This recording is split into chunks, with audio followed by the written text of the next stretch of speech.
La cour des Tudors du XVIe siècle vibrait d'une vitalité instable. Henri VIII venait de monter sur le trône d'Angleterre, son charisme et sa vigueur encore ardents, alimentés par la conviction d'un monarque que le destin se plie à ses caprices. La cour résonnait de musique et de danse, résonnait de grands festins, et murmurait des choses politiques au milieu des bougies vacillantes et du bruissement des soieries. Parmi les femmes de la maison royale, observant silencieusement tout en observant, se trouvait Elizabeth Blount, affectueusement surnommée Bessie du Shropshire. Elle ne faisait pas remonter sa lignée à la puissante famille Howard, et ne nourrissait pas les nobles aspirations qui pesaient au lit parfois sur les filles de maisons nobles. Sa famille, bien que respectable et distinguée, n'était pas du genre à susciter des factions politiques. Cette modestie aurait pu faire d'elle une menace pour l'ordre établi. Bessie arriva à la cour royale, non comme une pièce d'échec dans les manigances de sa famille, mais comme une jeune femme rayonnante, dont le rire pouvait apaiser les cœurs lourds et dont la vitalité attirait l'attention de tous, y compris du roi lui-même. Dans la sombre cour des Tudors, où chaque geste pouvait cacher une ambition et chaque mot un plan, la nature authentique de Bessie se démarquait. Son charme naturel devint une forme d'attraction, ne nécessitant ni esprit vif ni séduction calculée. Elle était simplement elle-même, et cela semblait largement suffisant. On raconte que la maison de Catherine d'Aragon comptait de nombreuses femmes de la noblesse, chacune envoyée à la cour pour son raffinement, son service et ses perspectives de mariage. Cependant, toutes les jeunes femmes de la cour royale ne se cantonnaient pas à l'ombre de la reine. Certaines, comme Bessie, se retrouvèrent prises dans le récit clandestin de la royauté. Le regard d'Henri VIII se posait fréquemment sur elle, que ce soit lors d'une danse ou lors de regards furtifs à travers une salle animée. Une fois son attention captée, il n'y avait plus moyen d'y échapper. À cette époque de sa vie, le roi se caractérisait par ses appétits puissants, son agitation et une faim insatiable. Catherine d'Aragon lui avait donné une fille, la princesse Marie, mais aucun fils vivant. L'absence d'héritier mâle pesait lourdement sur lui, érodant sa fierté et assombrissant son sentiment de sécurité dynastique. Lorsque Bessie Blount entra en scène, leur liaison ne fut pas une simple passion passagère. Elle évolua vers quelque chose de bien plus profond, une occasion, quoique secrète, de démontrer sa capacité à engendrer la seule chose que l'Angleterre attendait de son roi, un fils. La relation entre Henri et Bessie se développa sans que la cour ne soit alertée par des annonces scandaleuses. Durant les premières années de son règne, Henri VIII entretenait une relation plus privée, conscient de la délicatesse que cela impliquait, Catherine d'Aragon étant encore sa reine. Affirmer ouvertement une maîtresse aurait pu être plus risqué que bénéfique. Cependant, ses proches étaient déjà au courant et se plaisaient à répandre des rumeurs. Les courtisans bavardaient dans les couloirs, tandis que les ambassadeurs laissaient entendre l'affection du roi pour l'une de ses dames d'honneur. La vie de Bessie changea radicalement, tout comme l'histoire des Tudors lorsqu'elle donna naissance à un fils en juin 1519. Enfant robuste, il témoigna de la virilité d'Henri VIII. Nommé le garçon Henry Fitzroy, fils du roi, brisa le voile du secret, car si les rois engendraient souvent des bâtards, ils les reconnaissaient rarement publiquement. Henri VIII reconnut intentionnellement Fitzroy, allant au-delà d'une simple reconnaissance et lui accordant une place importante. Pour beaucoup, ce geste signifiait une déclaration. Le roi avait un fils, certes non né de sa reine, mais indéniablement vivant. Fitzroy ne fut pas voué à l'obscurité ou à l'anonymat. Au contraire, il bénéficia d'une faveur extraordinaire qui laissa les courtisans expérimentés stupéfaits.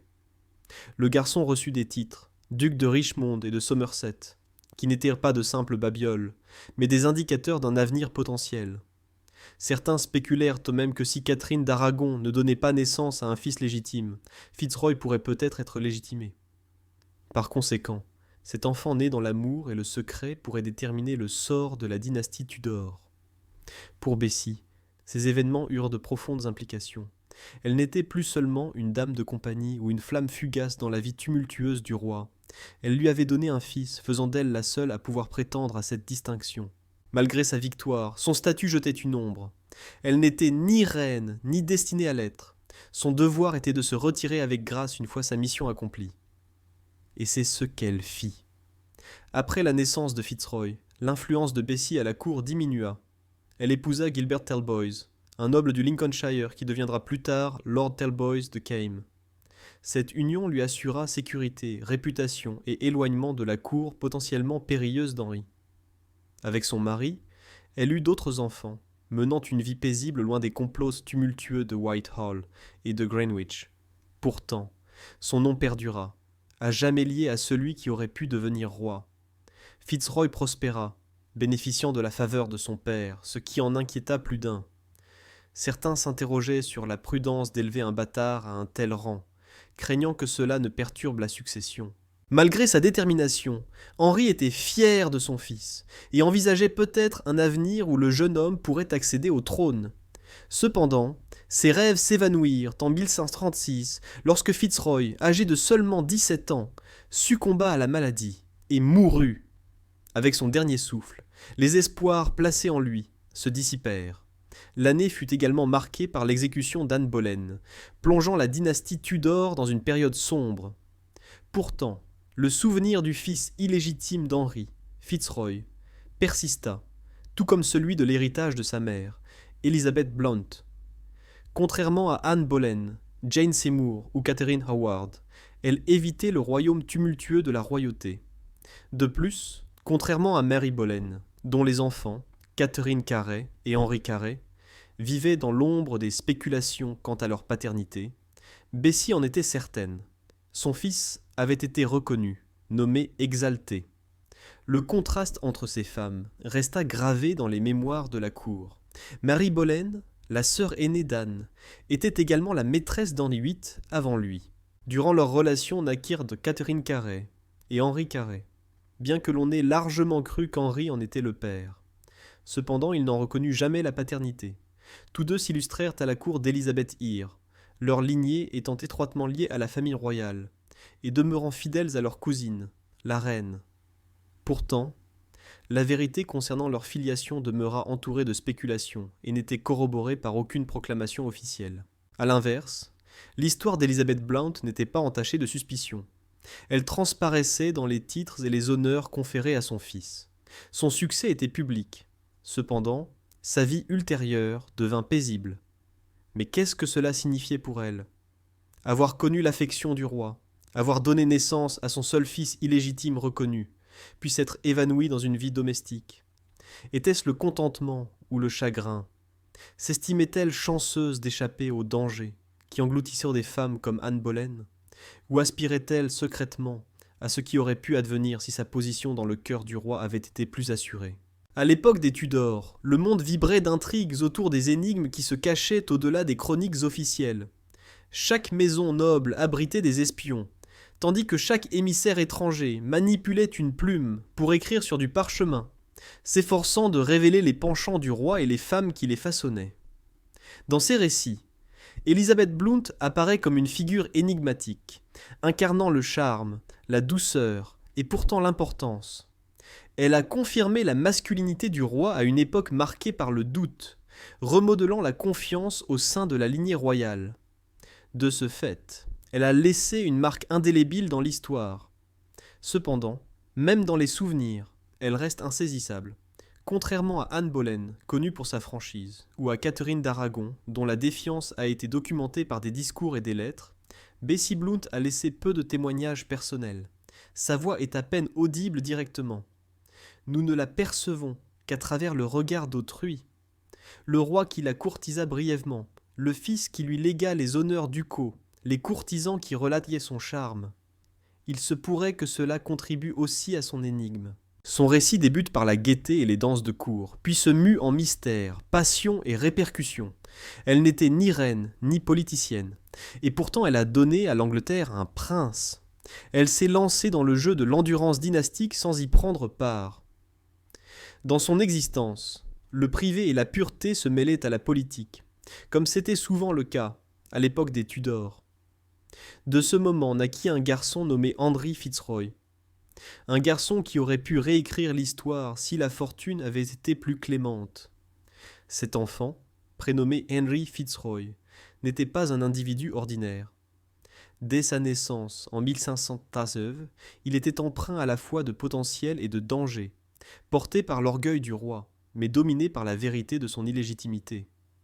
La cour gardait un œil attentif sur cette évolution, murmurant devant l'audace d'un souverain, qui non seulement engendrait un enfant illégitime, mais osait aussi l'élever, comme si le destin lui-même pouvait un jour l'appeler.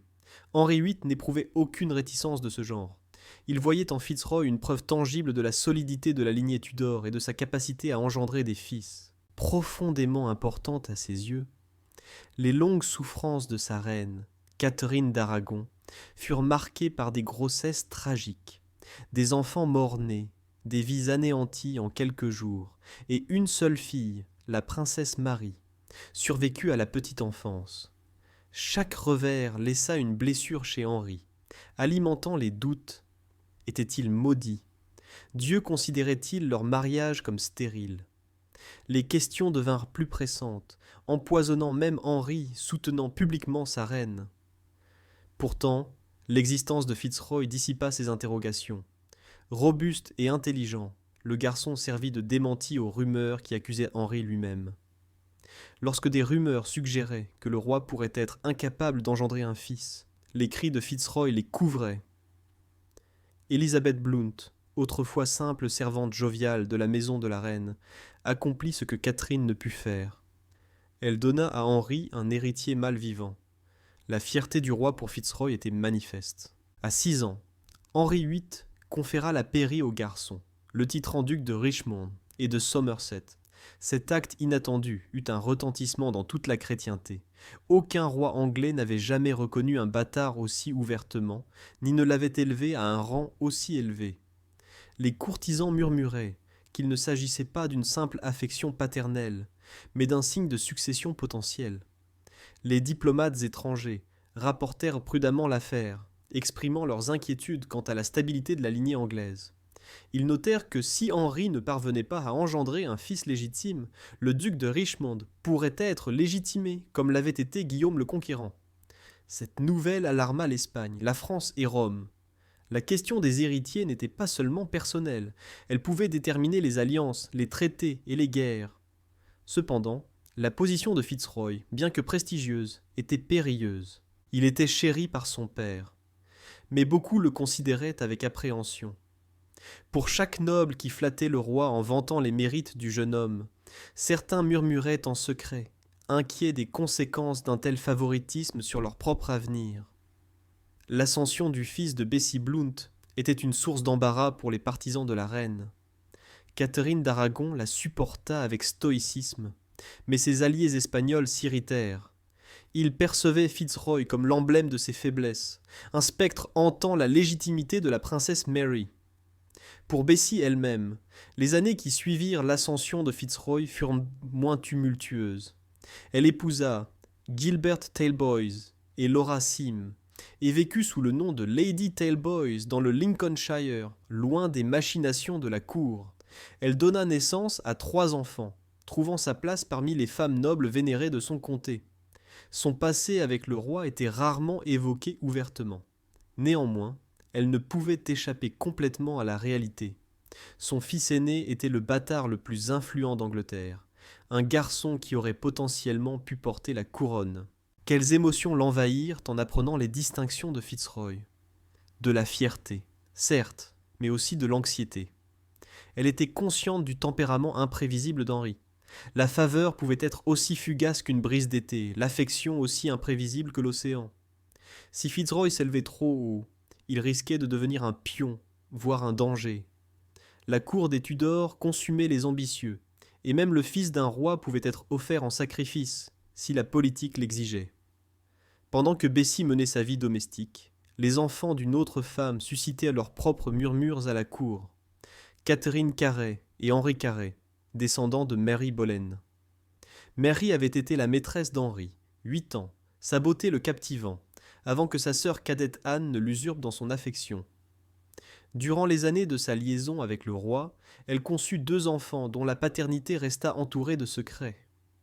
Officiellement, ils étaient les enfants de son mari, William Carré.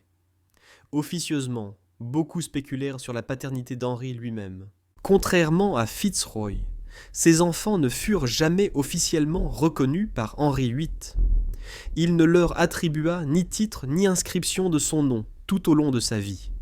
Peut-être se méfiait-il des difficultés politiques liées à la reconnaissance de nombreux bâtards, ou peut-être son affection pour Mary Boleyn n'était-elle pas assez intense pour justifier un tel geste, ou peut-être, dans les calculs implacables de la royauté, avait-il déjà décidé où léguer son héritage, Fitzroy plutôt que la descendance Boleyn. Et pourtant, Catherine Carey et Henry Carey vécurent des vies influentes. Sous le règne d'Elizabeth Eyre, tous deux devinrent des figures de loyauté inébranlables, leur dévouement étant récompensé par des positions honorifiques. Leur lignée royale ne fut jamais déclarée publiquement, mais elle fut tacitement reconnue. Intégrés au cœur du cercle intime d'Élisabeth, ils constituaient, par essence, des liens vivants entre la légitimité de la succession royale et les passions secrètes de jeunesse d'Henri. Les distinctions entre les Carey et Fitzroy étaient frappantes.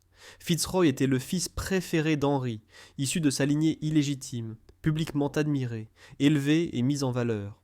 À l'inverse, les Carey restèrent dans l'ombre malgré leur présence et leur influence considérable, jamais officiellement reconnus comme parents. Leur père était William Carey, mais des rumeurs suggéraient que leurs traits portèrent les traces d'un autre homme. L'énigme s'approfondit. Pourquoi un enfant était-il idolâtré tandis que d'autres vivèrent dans l'ombre, leurs identités voilées ? Était-ce une question de timing, de politique, ou quelque chose de plus sinistre, un calcul inexploré ? À mesure que Fitzroy grandissait, son éducation fut méticuleusement conçue. Des érudits aux grandes prouesses intellectuelles furent sélectionnés pour lui, des mentors qui feraient de lui plus qu'un simple noble, un homme potentiellement apte à régner. Il étudia le latin, l'histoire, la théologie, les arts chevaleresques et l'étiquette de la cour. Il fut transféré dans le nord de l'Angleterre, où on lui confia des responsabilités dépassant son âge, sa maisonnée étant le reflet de sa propre cour miniature. Il ne s'agissait pas de se préparer à une vie de seigneur bâtard, mais à quelque chose de plus important. Henri VIII, toujours agité, semblait le préparer à devenir un héritier potentiel. Cependant, leur temps commun s'épuisa face à la main impitoyable du temps.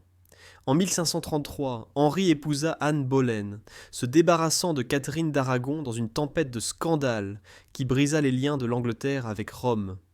L'obsession du roi pour un héritier mâle légitime atteignit son paroxysme.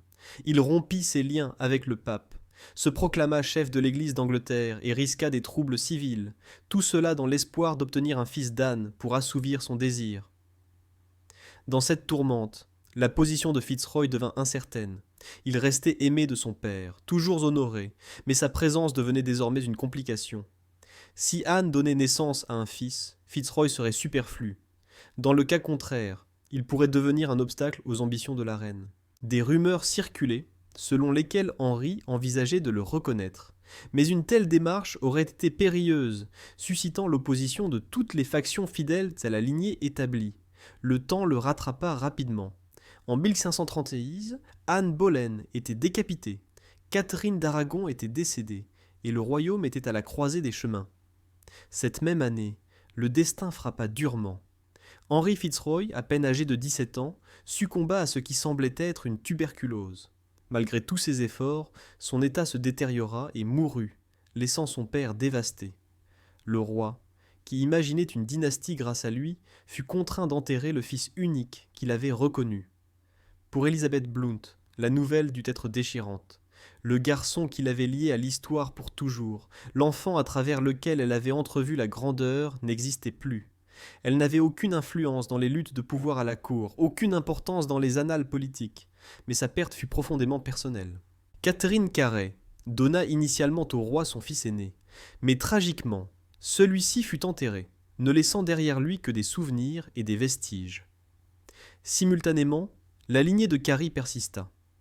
Au fil du temps, Catherine Carey développa un lien étroit avec la reine Élisabeth Parr, lui servant à la fois de cousine et de confidente.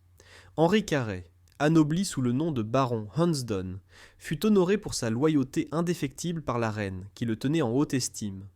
Leur lignée traversa les âges, devenant partie intégrante des familles peaux nobles d'Angleterre jusqu'à nos jours.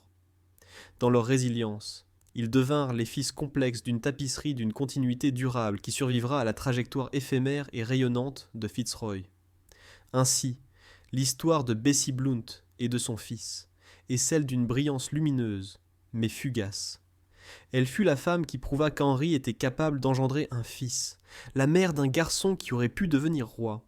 Mais elle vécut assez longtemps pour voir ce potentiel contrarié. Contrairement à Mary Boleyn, ses enfants n'ont jamais été reconnus publiquement. Néanmoins, leur influence a eu des répercussions de génération en génération. Ces juxtapositions, à la fois avouées et tacites, grandioses et feutrées, font partie intégrante de l'énigme du règne d'Henri VIII. Elles rappellent que la royauté transcende les couronnes et les rituels. Elle implique passion clandestine, ragots feutrés et une subtile légitimité. La jovialité de Bessie Blount résonnait autrefois dans les couloirs de la cour des Tudors, mais son influence ne se mesure pas à ses actes personnels. Elle persiste plutôt dans la vie fugace et radieuse d'Henry Fitzroy, et dans l'ombre projetée par ceux qui auraient pu être ses descendants. Au fil du XVIe siècle, ces ombres s'agrandissent, devenant partie intégrante de la politique des Tudors. Fitzroy cesse d'exister, mais les questions qu'il soulève et les énigmes liées aux descendants de Mary Boleyn persistent. Se pourrait-il que le destin de l'Angleterre ait été autant façonné par le destin de ses dirigeants que par les conseils stratégiques de ses hommes d'État? L'été 1536 marqua un sombre règne pour Henri VIII, où les affaires personnelles pesèrent lourdement sur le destin national. Le roi dut endurer l'enterrement de Catherine d'Aragon, l'exécution d'Anne Boleyn et le deuil de son unique fils reconnu, Henry Fitzroy. Pour un monarque profondément attaché à la continuité dynastique, ce fut une triple tragédie. La perte d'une femme autrefois chère, la chute d'une reine pour laquelle il avait tout risqué, et la disparition de la fierté de sa lignée. Le jeune et prometteur Henry Fitzroy. Alors que la dépouille de Fitzroy était inhumée, les murmures de la cour résonnèrent de stupeur. Jeune homme de 17 ans, débordant de potentiel, jouissant d'une faveur sans égale parmi les fils illégitimes, on disait qu'il avait l'étoffe d'un souverain, intelligent, instruit, investi de responsabilités insurmontables pour son âge. La fortune, impitoyable et désintéressée, l'emporta prématurément, l'empêchant d'assumer le rôle que certains croyaient secrètement qu'Henri nourrissait. Le monarque, malgré sa résilience apparente, fut profondément affecté. Il ne pleura pas en public. Henri VIII souhaitait être perçu comme fort. Cependant, ses proches percevaient la blessure profonde. Malgré la grandeur de son règne et les nombreuses épouses et maîtresses qui l'entourèrent, il aspirait plus que tout à un fils. La mort de Fitzroy confirma sa plus grande crainte. La lignée des Tudors n'était pas assurée. Dans les paisibles demeures du Lincolnshire, Elizabeth Blount reçut probablement la nouvelle avec un chagrin profond. Bien qu'elle ait vécu loin de la cour pendant des années, son lien avec son fils aîné était indestructible. Savoir que le garçon qu'elle avait donné à un roi, celui sur lequel tant d'espoir reposait, avait été enlevé avant sa maturité, dut la remplir de tristesse et d'un profond sentiment de futilité. Autrefois, elle avait été la femme capable d'offrir à Henri VIII ce que sa reine ne pouvait pas. Cependant, ce potentiel lui échappait comme des grains de sable. Tandis que Bessie se retirait à sa vie de Lady Talboy, Henri VIII reporta son attention sur Jeanne Seymour, tandis qu'Anne Boleyn était le feu et le péril. Jeanne incarnait la soumission tranquille, apportant du réconfort à un roi las des conflits. Henri voyait en Jeanne non seulement la perspective de la tranquillité, mais aussi l'espoir d'avoir des fils légitimes. Leur mariage en 1536, peu après l'exécution d'Anne, stupéfia l'Europe, mais Henri n'y prêta guère attention. Il sentait que le destin lui avait enfin offert une épouse qui consoliderait sa lignée. Sur un point, Jeanne ne la déçoit pas. En octobre 1537, elle donna naissance à un fils, Édouard, prince de Galles. La joie d'Henri était sans bornes. Enfin un héritier mâle légitime, enfin l'assurance de la continuité. Pourtant, le prix à payer était lourd. Jane Seymour est décédée quelques jours seulement après son accouchement, laissant Henri à la fois heureux et triste. La survie d'Édouard constitua un tournant dans le récit. De loin, Elizabeth Blount aurait pu éprouver un mélange de soulagement et de ressentiment à sa naissance. Fitzroy semblait promis à la grandeur, mais sa mort était désormais éclipsée par l'émergence d'un prince légitime. Édouard était fragile et souvent malade, mais sa présence atténuait l'importance du souvenir de Fitzroy. La dynastie assura son héritier, et le rôle de Bessie dans l'histoire s'éloigna encore davantage. Néanmoins, les questions de paternité qui dominèrent le règne d'Henri refusèrent de se dissiper aussi facilement. Même si Édouard s'affaiblissait et s'isolait, la question de la descendance de Marie Boleyn demeura sans réponse. Catherine Carré et Henri Carré, bien que non reconnus, occupèrent des postes de confiance. Ils étaient fiables, compétents et surtout étroitement liés à Élisabeth Tudor, la fille d'Anne Boleyn. Élisabeth ne reconnut jamais publiquement leur filiation, mais sa confiance en eux était manifeste. L'intimité entre eux laissait entrevoir des liens familiaux tacites, qu'aucune déclaration ne pouvait défaire. Ce réseau complexe de bâtards favorisés et défavorisés était un courant sous-jacent persistant dans la politique des Tudors. Sur le papier, la ligne de succession était évidente. Édouard, puis Marie, puis Élisabeth. Cependant, des rumeurs concernant de possibles revendications plus fortes et des alliés potentiels persistaient si la lignée légitime vacillait, car une monarchie pouvait s'élever ou s'effondrer en une seule saison. Dans ce royaume, la question du sang n'était jamais théorique, elle constituait le fondement du pouvoir. Les années suivantes virent Henri VIII décliner, n'étant plus que l'ombre de sa vigueur passée.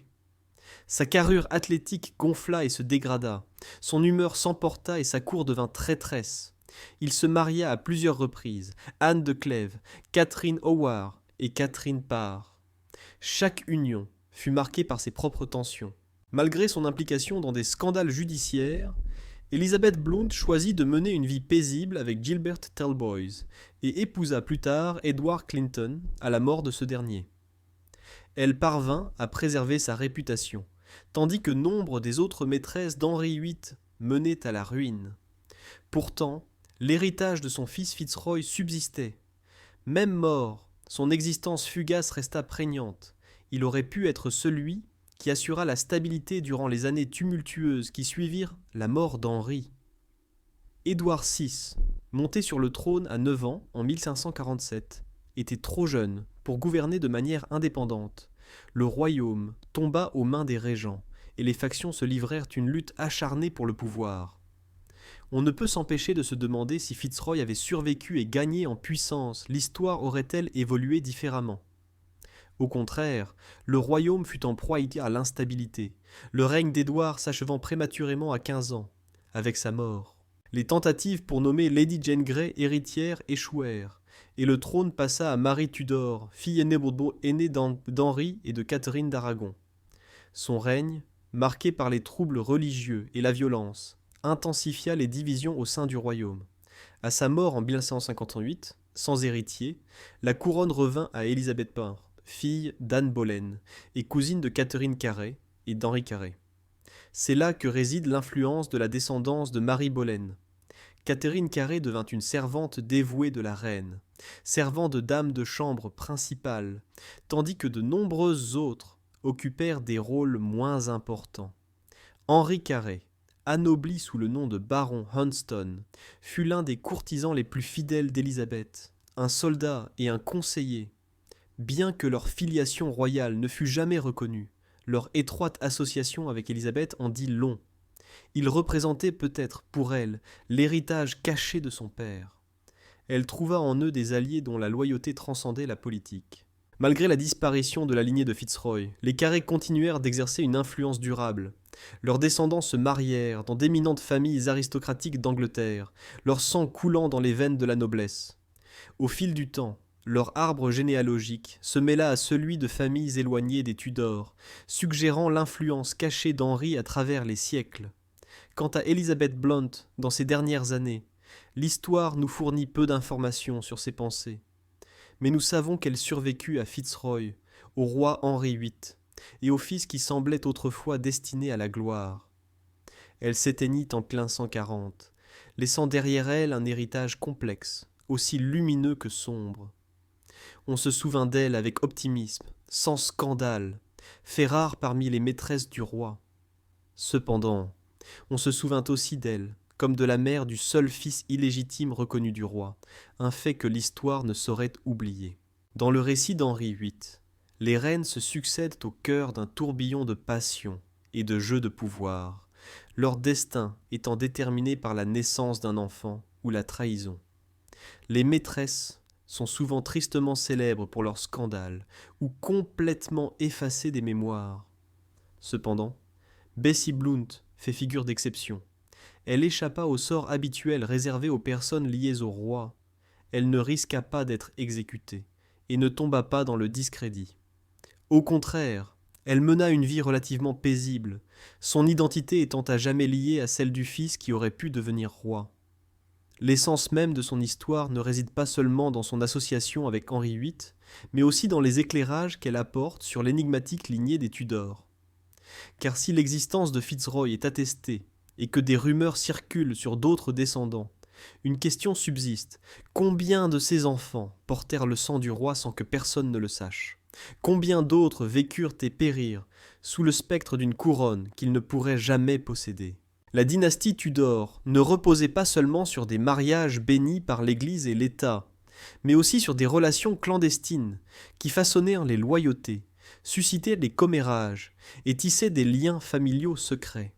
L'histoire d'Elizabeth Blount est la plus marquante d'entre elles, mais elle n'en est pas le seul exemple. Elle illustre bien la tendance, la preuve que les inclinations personnelles des monarques peuvent façonner le destin public des nations. Sous le règne d'Élisabeth, les vestiges de l'importance de Bessie Blount s'étaient estompés. Rares étaient ceux à la cour qui mentionnaient Fitzroy, son nom évoquant une époque révolue. Pourtant, des descendants subsistaient, témoins évidents des récits qui circulaient des décennies plus tôt. Ils n'avaient nul besoin de confirmation. Leur pouvoir résidait dans leur proximité avec la reine, dans une confiance que seul le sang pouvait confirmer. D'où la persistance de cette dichotomie. La reine rayonnait, mais son passé était souillé, tel un soleil éteint, rapidement, et largement méconnue au fil des générations. L'une s'éteignit comme une flamme éclatante, tandis que les autres demeurèrent telles des braises persistantes, brûlant bien après leur extinction. Ensemble, elles tissent une tapisserie de mystères, de secrets et de survie, incarnant l'essence même de la saga Tudor. Lors de l'accession au trône d'Élisabeth Tudor en novembre 1558, le royaume soupira de soulagement après des années d'incertitude sous son frère Édouard VI et sa sœur Marie-Hire. L'Angleterre voyait en cette jeune reine un mélange d'espoir et de risque. Elle n'avait que 25 ans, et pourtant le fardeau de la couronne pesait lourdement sur elle, avec l'espoir d'un renouveau. Rares étaient ceux qui, parmi ceux qui participaient à son cortège de couronnement, aurait pu prédire la durée de son règne ou son impact transformateur sur l'identité du royaume. Parmi ceux qui marchaient dans son entourage, cependant, se trouvaient des personnages dont la présence même faisait écho aux héritages cachés de l'histoire Tudor, Catherine Carey et Henri Carey, descendants de Mary Boleyn. Leur lignée officielle les plaçait parmi les descendants de William Carey, un ancien courtisan décédé des décennies auparavant. Cependant, des rumeurs circulaient officieusement selon lesquelles leur lignée était royale. Élisabeth ne l'a jamais reconnue. Et pourtant, sa dépendance constante à leur égard durant son règne a suscité des questions que l'histoire n'a pas encore apaisées. Catherine C. Urry, qui servait Élisabeth avant même qu'elle ne revête la couronne, devint finalement maîtresse de la garde-robe, puis grande dame de la chambre, un poste offrant un accès privilégié à la vie quotidienne de la reine. C'est Catherine qui prenait soin d'Élisabeth en cas de maladie, lui apportait du réconfort lors de ses accès de colère et protégeait l'intimité de la maison de la reine. Une telle confiance n'était pas accordée à la légère, car Élisabeth, connue pour sa méfiance envers les courtisans, accorder une telle intimité suggérait plus qu'une simple loyauté. Certains à la cour percevaient leur lien comme l'écho indéniable d'un lien familial. Henri Carey, le frère de Catherine, s'éleva également en grade. Le baron Hunsdon n'était pas seulement un noble, c'était aussi un soldat et un conseiller distingué. Élisabeth Hire le nomma à la tête de campagnes militaires, lui confia des questions de sécurité de l'État et le gratif de titres qui le placèrent parmi les piliers les plus fiables du royaume. Lors de la menace de l'armada espagnole en 1988, c'est Henri Carey qui se tenait à Tilbury, ralliant des hommes pour défendre sa reine. L'image emblématique d'Élisabeth, resplendissante dans son armure blanche ornée d'argent, inspirant ses troupes par des paroles dignes d'un roi, devint immortelle. Pourtant, à ses côtés se tenait Henri Carré, un homme dont le visage, selon certains, ressemblait à celui de son père. C'est ici que l'énigme s'épaissit, car Élisabeth éleva les Carré sans reconnaître ouvertement leur lignée. Les reconnaître comme ses demi-frères et sœurs aurait jeté le doute sur sa propre légitimité, ravivant de vieilles blessures liées à sa mère Anne Boleyn et à un mariage que Rome n'avait jamais approuvé. Les nier catégoriquement était inimaginable, car elle les gardait proches de son cœur et de sa conscience. Au lieu de cela, elle navigua dans le silence, les maintenant liés à son règne sans les associer à son nom. Dans ce silence, le souvenir d'Elizabeth Blount et de son fils Henry Fitzroy s'estompa. La vie de Fitzroy prit fin avant qu'Elizabeth Eyre n'ait 3 ans. Lorsqu'elle devint reine, il n'était plus qu'une figure spectrale d'une autre époque, rappel d'un père qu'elle connaissait à peine. Cependant, les historiens trouvent le contraste frappant. Tandis que Fitzroy, fils reconnu d'un Henri VIII, ne laissa ni descendance ni lignée durable, les Carré, non reconnus, fondèrent une dynastie vivante, leur sang se mêlant à celui de la noblesse anglaise, et finalement à celui des monarques ultérieurs. L'histoire d'Elizabeth Blount prit fin en 1540, à sa mort, alors que la reine Élisabeth Tudor n'avait que 7 ans.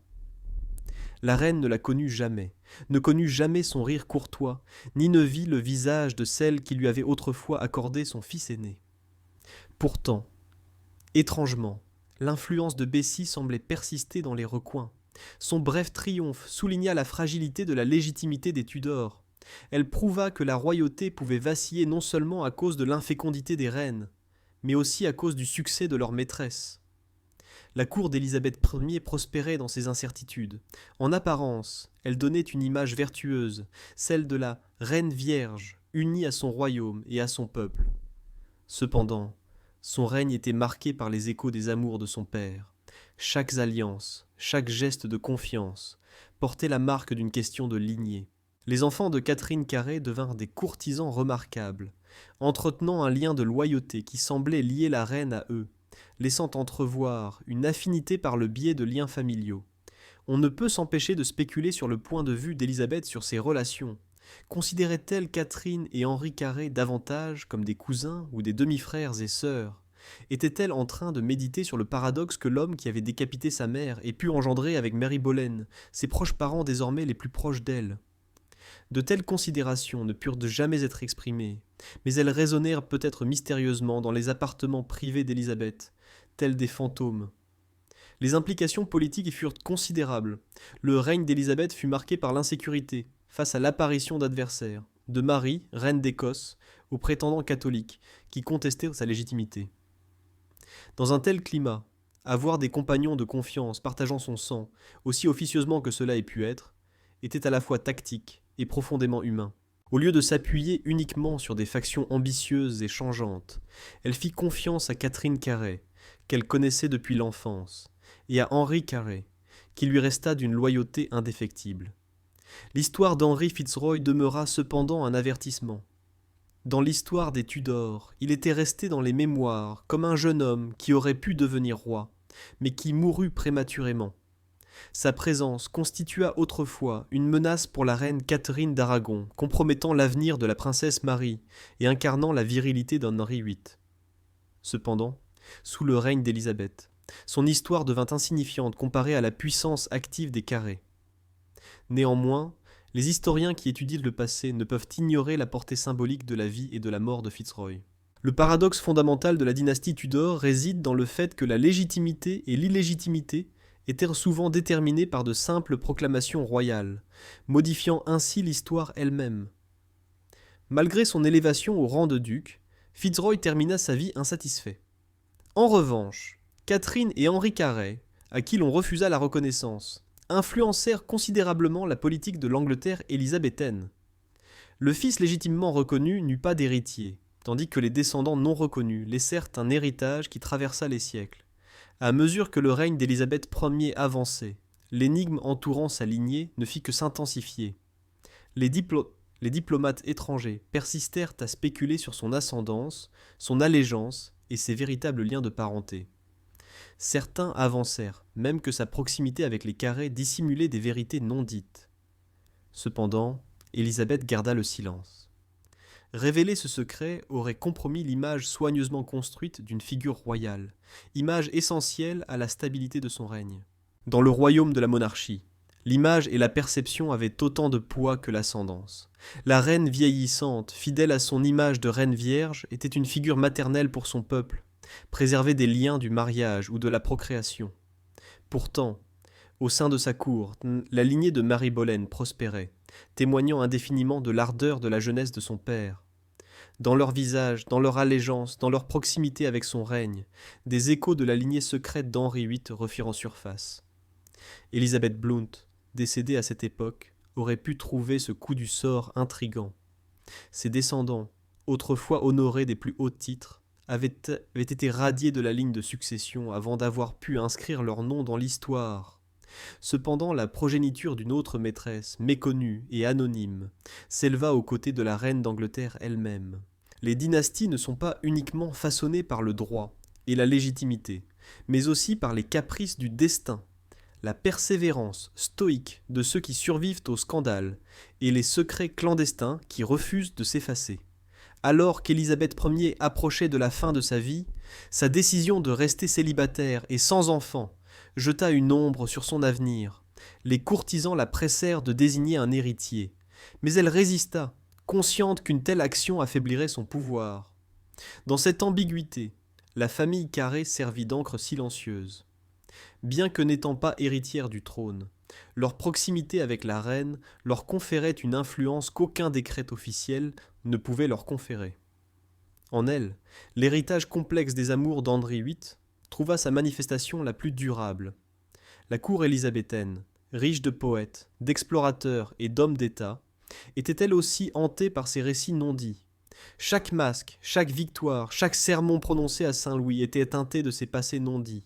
L'écho de Paul révéla une vérité secrète. La maison de la reine était étroitement liée à des lignées inconnues, une histoire cachée depuis l'époque des Tudors. Elle servit de scène au pouvoir et au secret, où se déroulait le chant du cygne d'Elizabeth Blount et de Mary Boleyn. À la fin du XVIe siècle, ce récit retourna à ses origines. Elizabeth Perpian, fille d'Anne Boleyn, régnait avec une sagesse incomparable. Cependant, à ses côtés se tenaient des demi-frères et sœurs potentiels, liés non par décret, mais par quelque chose de plus profond et de plus puissant. L'esprit d'Henry Fitzroy planait, témoignage de ce qui aurait pu être.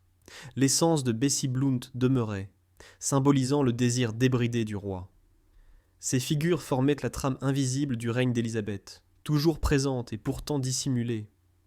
L'époque des Tudors était caractérisée par la grandeur et le secret, le triomphe et l'obscurité. Dans l'histoire d'Elizabeth Blount, d'Henry Fitzroy et des Carey, nous discernons la vérité de la manière la plus vivante. Le cours de l'histoire est souvent façonné par les affaires personnelles des souverains, et les dernières années du règne d'Elizabeth Eyre en furent un parfait exemple. Un mélange de triomphes et de chagrins, d'éclats et de déclins caractérisa son règne prolongé, qui avait transcendé la mémoire de nombre de ses sujets. La Reine Vierge, figure dont le mythe embrassait toute une époque, présidait une cour riche en drames et en exploits. Les pièces de Shakespeare, les voyages de Drake et de Raleigh, la défaite de l'armada espagnole.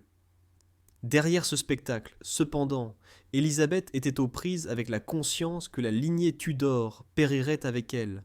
Elle n'eut ni enfant, ni héritier, et personne pour perpétuer la lignée légitime d'Henri VIII. La dynastie que son père avait tant lutté pour établir allait disparaître par elle. Cette conscience était double, la tristesse et un sentiment de libération inhabituel. Car si Élisabeth fut la dernière, elle était aussi sans égale. Durant son règne, elle transforma la vulnérabilité de sa naissance, fille bâtarde d'Anne Boleyn, en une couronne d'un pouvoir sans précédent à son époque. Cependant, les spectres des frères et sœurs illégitimes d'Henry Fitzroy planèrent dans l'ombre de son règne. Le souvenir du duc de Richmond avait disparu des débats de la cour, mais les historiens ne purent jamais dissiper les spéculations. S'il avait vécu, jeune homme robuste, d'apparence légitime, issu d'une lignée royale, Favorisé par son père et instruit en matière de gouvernance, Fitzroy aurait-il pu stabiliser le royaume après la mort d'Henri VIII? Aurait-il pu éviter les turbulences de la minorité d'Édouard, les violences sous le règne de Marie, le doute qui entourait l'ascension d'Élisabeth? Au lieu de cela, son nom fut réduit à une simple note de bas de page, une lueur d'espoir éteinte par le destin, avant de pouvoir remodeler l'histoire. Elizabeth Blount, autrefois condamnée à l'infamie, avait depuis longtemps disparu de la scène politique. 1540 marqua la fin de sa vie. Précédant le milieu du règne d'Henri et la protégeant des épreuves qu'Anne Boleyn, Catherine Howard et Catherine d'Aragon connurent, elle laissa un souvenir ému, conservant une réputation irréprochable. Pour certains, elle n'était que la charmante jeune fille qui avait donné naissance au fils d'un roi.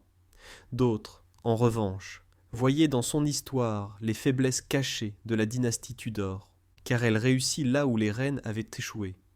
Elle donna un fils à Henri. De plus, il y avait des failles. Catherine et Henri, cousins par Marie Boleyn, menèrent une vie épanouissante au service d'Élisabeth I. Catherine, sa confidente la plus fidèle, s'éteignit en 1169, laissant Élisabeth le cœur brisé.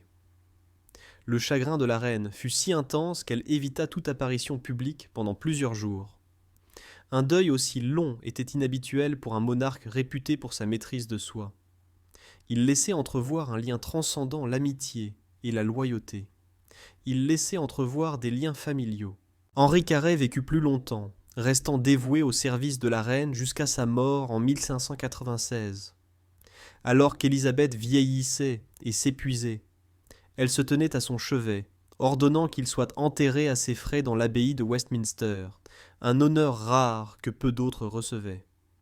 Cet ultime acte démontrait l'étendue de son admiration pour Henri.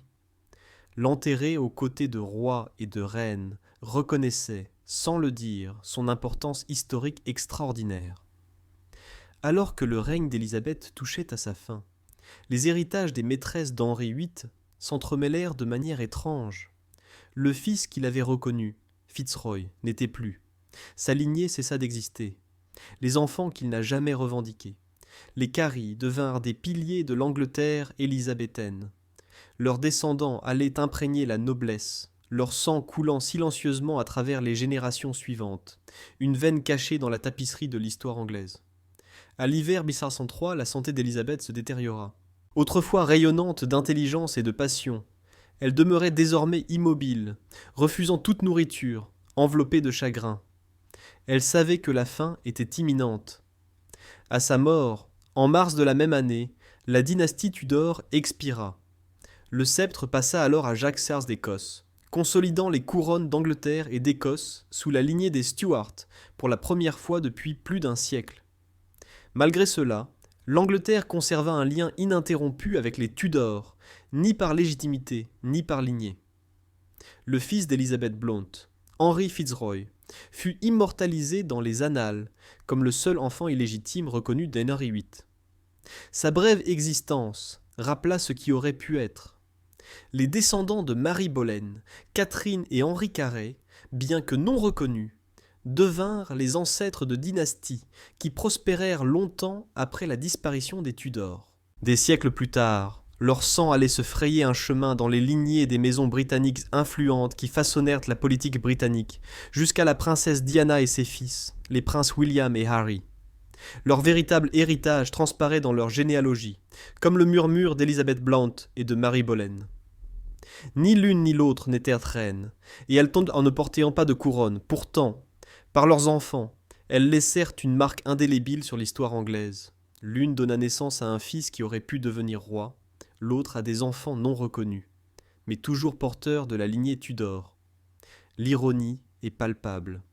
Tandis que la lignée reconnue s'éteignit dans le silence, la lignée non reconnue conserva son influence. Tel est le paradoxe du règne d'Henri VIII. Il modifia la religion anglaise au profit des héritiers mâles, répudia des épouses, rompit les liens avec Rome, suscita réforme et rébellion. Tout cela pour réaliser le rêve d'un fils. À l'inverse, le fils qui aurait pu assurer la continuité périt prématurément, tandis que les filles et les descendants potentiels de maîtresses influencèrent le royaume d'une manière qu'ils n'avaient pas prévue. Marie, fille de Catherine d'Aragon, accéda au trône. Élisabeth, fille d'Anne Boleyn, régna magnifiquement pendant près d'un demi-siècle.